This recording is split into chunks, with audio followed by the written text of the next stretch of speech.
अस्सलाम वालेकुम नाज़रीन, मैं हूँ आपकी मेज़बान फिज़ा हुसैन और आप देख रहे हैं जर्नल स्पोर्ट्स HD।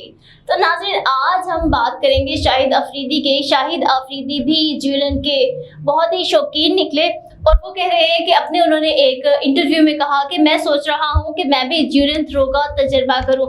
यानी कि अब इतना ज़्यादा इस खेल को बहुत ही ज़्यादा फेम मिल चुका है कि हर बंदा जो ज्यूलन को नहीं जानता था कि किस तरह से खेला जाता है या ये भी कोई खेल है, तो वो सब अब इस गेम को खेलना चाहते हैं। वो भी ज्यूलन का एक्सपर्ट बनना चाहते हैं कि किस तरह से इसको ज़्यादा थ्रो किया जा सकता है। तो शाहिद अफरीदी ने भी कहा कि मैं सोच रहा हूँ कि मैं भी ज्यूलन थ्रो का तजर्बा करूँ। और अरशद नदीम की वजह से नौजवानों में भी ज्यूलन का अब जो जज्बा है वो बढ़ने लगा है। और शाहिद अफरीदी भी अरशद नदीम को देखकर इंस्पायर हुए हैं। वो भी पहले वो यही कहते थे कि मुझे सबसे ज़्यादा जो खेलना पसंद है वो क्रिकेट पसंद है, मैं क्रिकेट का शौकीन हूँ। इसी में ही वो उनकी जितनी भी इंटरव्यूज बातें थे वो इसी से रिलेटेड होती थी।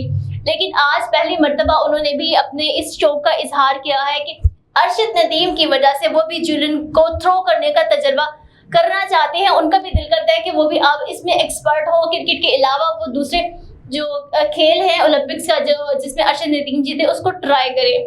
अब इसके अलावा स्क्वैश के जो लेजेंड है जहांगीर खान, उन्होंने कहा कि अरशद नदीम का गोल्ड मेडल जीतना बहुत ही बड़ी कामयाबी है। अब एक कामयाबी तो इस वजह से भी है कि पाकिस्तान और इंडिया का मैच था। एक तरफ पाकिस्तानी ओलंपिक्स में थे और एक तरफ जो इनका कंपटीटर था वो नीरज चोपड़ा था, यानी कि इंडिया से। तो इस लिहाज से भी ये जरा बहुत ही कड़ा मुकाबला था। पाकिस्तान और इंडिया के दरमियान कोई भी मैच हो जाए, बेशक वो ज्यूलन थ्रो का हो, क्रिकेट का हो, हॉकी का हो, वो वैसे ही बहुत बड़ा खेल बन जाता है, वर्ल्ड कप से भी बड़ा हो जाता है। तो ये खेल ऐसा था कि जिसमें पाकिस्तान जीत गया और तकरीबन 32 साल के बाद किसी भी खेल में इस वक्त जो गोल्ड मेडल आया है वो 32 साल के बाद आया है। इससे पहले जो सोने का तमगा आया है या कोई इनाम आया है वो हॉकी ने जीता था। और पाकिस्तान उसके बाद इंतजार में रहा कि अब हम इस खेल में जीते हैं, हॉकी में जीते, फुटबॉल में जीते, किसी में भी जीते, लेकिन नाकाम हो रहा था। तो अब बहुत लंबे अरसे के बाद अरशद नदीम की वजह से पाकिस्तान भी गोल्ड मेडल से नवाजा गया। और पाकिस्तान का जो परचम था वो बाकी परचमों की निस्बत बुलंद रखा गया क्योंकि सोने का तमगा जीता था। तो ये तमाम सेहरा के पेरिस में पाकिस्तान का जो तराना बजा, इस सब के पीछे अरशद नदीम की मेहनत थी, सिर्फ और सिर्फ अकेले अरशद नदीम की मेहनत थी। तो इसमें अरशद नदीम को इतना बड़ा हीरो बनाने में सिर्फ उसकी फैमिली का हाथ है या खुद अरशद नदीम का। इसके अलावा किसी सियासी लीडर का नहीं, किसी ताजिर का नहीं, किसी और इंसान का नहीं, सिर्फ उनका अपना शौक जज्बा उनको यहाँ तक लाया है कि हर कोई उनकी इस कामयाबी का बाप बनना चाहते हैं कि मेरी वजह से जीता, मेरी वजह से जीता। लेकिन इस कामयाबी के बाप वो खुद हैं, क्योंकि मेहनत अल्लाह ताला कभी भी ज़ाया नहीं करते। अब ओलंपिक कोई मामूली गेम तो है नहीं कि जब ओलंपिक होता है तो उसमें जो खेल होते हैं वो बहुत ही ज़्यादा मायने रखते हैं।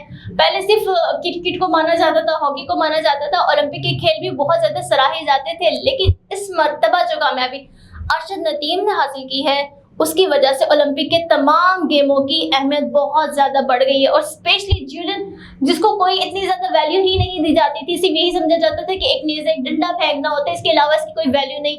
और जिस तरह से उनका इस्तकबाल किया गया, जिस तरह से उनकी खुशियाँ मनाई गई और पूरी दुनिया ने उन्हें जिस तरह से इनामात से नवाजा, क्योंकि एक इंसान की खुद की मेहनत, जो एक एक लम्हा सर्दी गर्मी भूख प्यास जिस तरह से उन्होंने गुजारा, आखिर उसका फल भी तो वैसा ही मिलना था। तो हर बंदा अपने लेवल पर खड़ा होकर उन्होंने अपने ऐलानात का ऐलान किया था कि हम अरशद नदीम को गाड़ी देना चाहते हैं, उन्हें गोल्ड का एक क्राउन, एक ताज देना चाहते हैं और स्टेडियम को उनके नाम करना चाहते हैं। जिसके पास जितना था, जितना वो दे सकते थे, उन्होंने इस इनाम को देने का ऐलान किया था। अब पाकिस्तान को 40 साल के बाद गोल्ड मेडल ये मिला था और वतन वापसी पर जब इनका इस्तकबाल हुआ वो बहुत ही पुरतपाक था। इतने ज़्यादा पुरतपाक इस्तकबाल के बाद अरशद नदीम ने भी गोल्ड मेडल जीतने की खुशी में इंस्टाग्राम पर अपनी पोस्ट में अल्लाह ताला का शुक्रिया अदा किया, क्योंकि उनका बनता ही अल्लाह का शुक्र था। क्योंकि कोई और इंसान होता तो उसका भी वो ज़रूर करते, क्योंकि उनकी मेहनत ही अकेले इंसान की थी और किसी की नहीं थी, सिर्फ उनकी फैमिली की थी और उनकी थी। इसीलिए उन्होंने सिर्फ अपने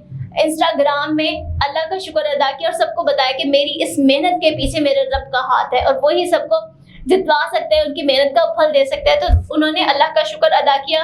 उसके बाद कौम और वालिदैन की दुआओं का भी उन्होंने कहा कि आप सबकी दुआएं मेरे बहुत ज़्यादा काम है, क्योंकि वालिदैन और जो फैमिली होती है उससे बढ़कर कोई दुआ नहीं कर सकता। लेकिन उन्होंने बाकी सबका भी शुक्रिया अदा किया।